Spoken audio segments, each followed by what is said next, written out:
অবশেষে ভারতে শুরু হচ্ছে সিটিজেন কার্ড। তো এই সিটিজেন কার্ড কি, কিভাবে আপনাদের এই সিটিজেন কার্ড আবেদন করতে হবে, কাদের আবেদন করতে হবে, কারা আবেদন করে এই সিটিজেন কার্ড পাবেন, কারা আবেদন করে এই সিটিজেন কার্ড পাবেন না, এবং এই সিটিজেন কার্ড থাকলে আধার কার্ড ভোটার কার্ড প্রয়োজন হবে কিনা বা আরও অন্যান্য যে নথি রয়েছে সেগুলো লাগবে কিনা, এই সিটিজেন কার্ড কাদের দেওয়া হবে কাদের দেওয়া হবে না, সমস্ত কিছুই কিন্তু আজকে আমরা এই ভিডিওর মাধ্যমে দেখে নেব। তো চলুন বেশি দেরি না করে ভিডিওটা শুরু করা যাক। তো সবার প্রথমেই আপনাদের যে কাজটা করতে হবে, নর্মালি গুগলে এসে সার্চ করতে হবে ইয়বং। আপনারা ইয়বং লিখে সার্চ করে দেবেন। সার্চ করতেই আপনারা দেখতে পাবেন ইয়বং.in অফিসিয়াল পোর্টাল, সেটা খুলে যাবে। এখানে রোজভ্যালির টাকা দেওয়ার যে পোস্ট সেটা রয়েছে, যারা রোজভ্যালিতে ইনভেস্ট করেছিলেন তারা কিন্তু এখানে এসে পোস্টার ডিটেলসে দেখে আপনারা আপনাদের রোজভ্যালির টাকা ফেরত নিতে পারেন।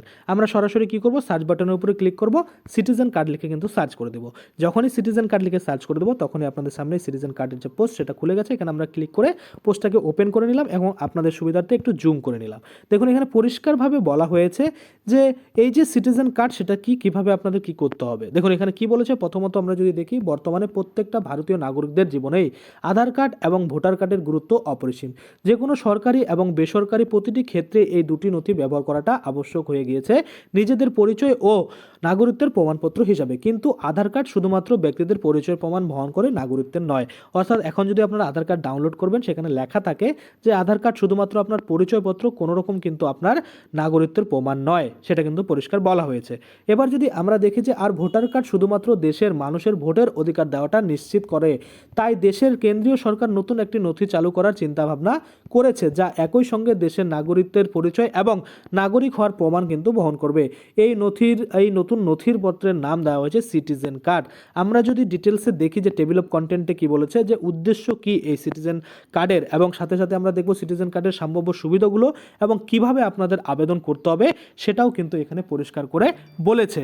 এবার আমরা প্রথমত কি দেখব, এখানে উদ্দেশ্য, অর্থাৎ এই যে সিটিজেন কার্ড রয়েছে এই সিটিজেন কার্ডের উদ্দেশ্য কি।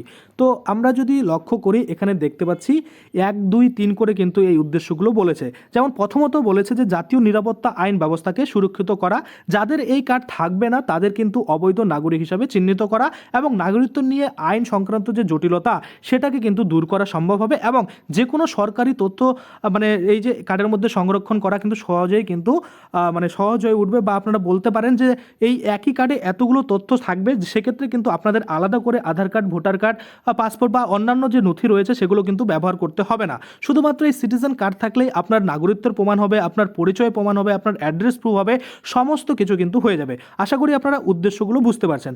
এবার হচ্ছে সিটিজেন কার্ড আবেদন করার যে পদ্ধতি সেটা আমরা দেখব। তার আগে দেখুন এখানে দুটো গ্রুপ আপনারা দেখতে পাচ্ছেন, যে হোয়াটসঅ্যাপ গ্রুপ আর টেলিগ্রাম গ্রুপ। তো টেলিগ্রাম গ্রুপ আর হোয়াটসঅ্যাপ গ্রুপ সম্পূর্ণ বিনামূল্যে আপনারা জয়েন হতে পারেন। সেক্ষেত্রে কী হবে, আপনারা কিন্তু এখানে বিনামূল্যেই আপনারা সমস্ত ধরনের যে আপডেট সেটা কিন্তু পেয়ে যাবেন। এবার দেখুন দেশের সিটিজেন কার্ড চালু হলে বা এখানে সম্ভাব্য সুবিধাগুলো কি বলেছে, যে দেশের সিটিজেন কার্ড চালু হলে আলাদা করে ভোটার কার্ড বা আধার কার্ডের প্রয়োজনীয়তা অনেকটা কমে যাবে। দেশের নাগরিকদের তথ্য এক জায়গায় সংরক্ষণ হওয়ায় সরকারি প্রকল্প ও পরিষেবা ব্যবস্থার সুবিধা পাওয়া যাবে। যাদের কাছে বৈধ সিটিজেন কার্ড থাকবে না তাদের কিন্তু অবৈধ বলে চিহ্নিত করা হবে। আমরা যদি দেখি যে কিভাবে আবেদন করবেন, দেখুন এনপিআর আপডেটের সময়, অর্থাৎ ন্যাশনাল পপুলেশন যে রেজিস্টার রয়েছে সেটা আপডেটের সময় কিন্তু এই দেশের নাগরিকদের ব্যক্তিগত তথ্য ও পারিবারিক তথ্য সংগ্রহ করা হবে, এবং দেশের নাগরিকদের থেকে প্রাপ্ত তথ্য যাচাইয়ের পর বৈধ নাগরিকদের কিন্তু ইউনিক সিটিজেন নম্বর দেওয়া হবে। যাচাই করা তথ্যের উপরে কিন্তু এই সিটিজেন কার্ড সেটা কিন্তু ইস্যু করা হবে। তবে নোটিশ এখানে বলেছে বা নোট করে দিয়ে বলেছে, তবে সরকারিভাবে এই প্রক্রিয়া কবে শুরু হবে সেই বিষয়ে কিন্তু এখনো কোনো আপডেট নেই, নির্দিষ্টভাবে বলা হয়নি।